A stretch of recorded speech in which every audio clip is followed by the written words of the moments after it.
Let's get to last night, Monday Night Football, which was exciting. And there was a controversial call. But after watching the Miami Dolphins beat the Chicago Bears, and before we act like the Bears got blown out by Brock Osweiler and the Dolphins, even though they're coming off of a bye week, they're playing in the heat. They're standing in the sun.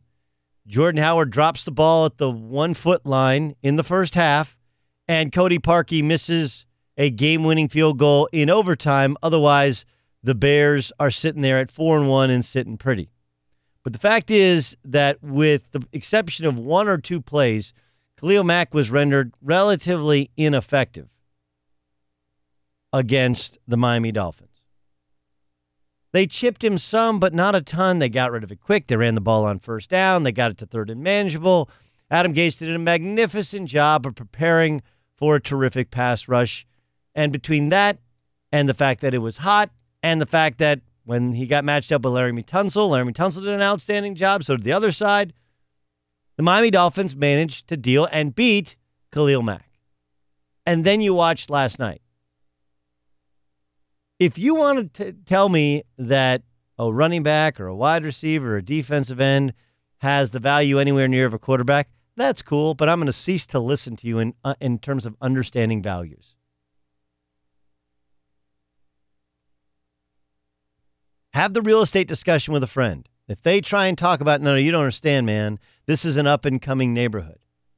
Like, that's cool, but you know what? It's not worth as much as this neighborhood. You know why? Because it's about location, location, location. Here's the better analogy. Here's why you invest in a quarterback. The same reason you invest in a kitchen. Kitchen makes the house, right? Kitchen's the first place everybody looks. Kitchen's the place where people gather. If you're going to redo a house or if you're going to buy a house, obviously first it's about location, but second, it's about the kitchen. Redo the kitchen.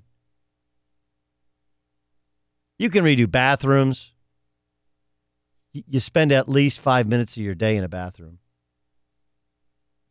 Oh, the television. Oh, look, they have a theater room. You know it's the worst purchase you can ever make when you buy a house? Jet tub. How many times in the last 5 years have you taken a bath? And when you've taken a bath, have you even thought about the jets? Like, oh, I'll take it all the time. Trust me, I've had the jet tubs. They're really cool. But you end up using them like twice a year. You know what you use every day? 3 times a day? The centerpiece of your house? Your kitchen. That's what a quarterback is. And that's why, though the Green Bay Packers are a bit of a mess, though C.J. Beathard marched up and down the field against them and put 30 points on them in a loss in Green Bay, they have Aaron Rodgers. They spent and maybe overspent on the ultimate cheat code. They're like, you know what? We don't really need that double thick granite, but hell, it's in the kitchen.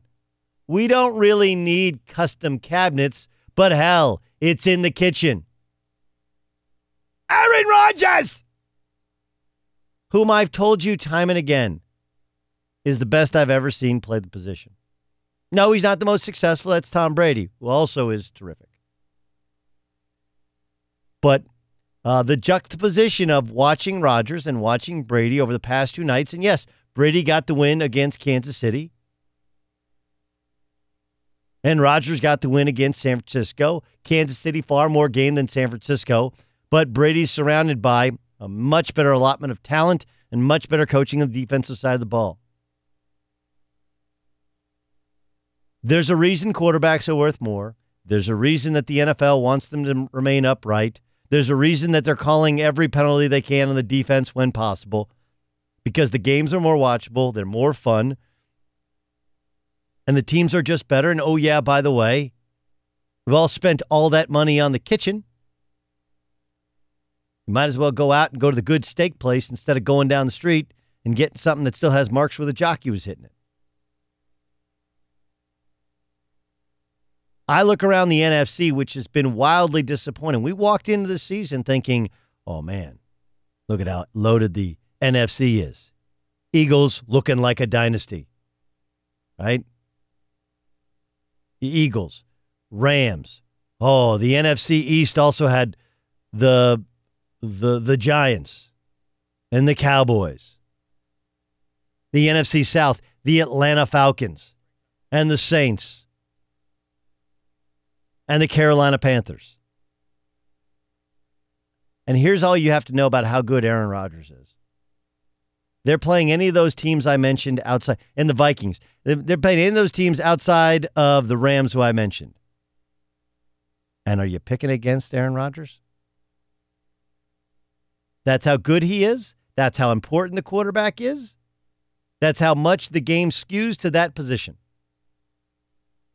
The only thing missing from last night after that scramble was Aaron Rodgers dropping the football at midfield and going gladiator on us and saying, "Are you not entertained?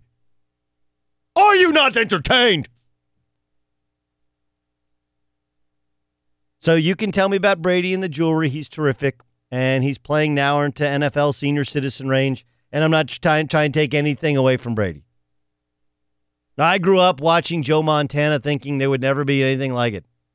You can pick your guy that has more rings, but nothing spoke to the ineptitude around him, the dysfunction within the coaching staff, and yet the utter eliteness of number 12 in a Packer jersey. That's why Green Bay, though they screwed a lot of things up, some of the layout of the house, the yard, just not right. They got the kitchen right.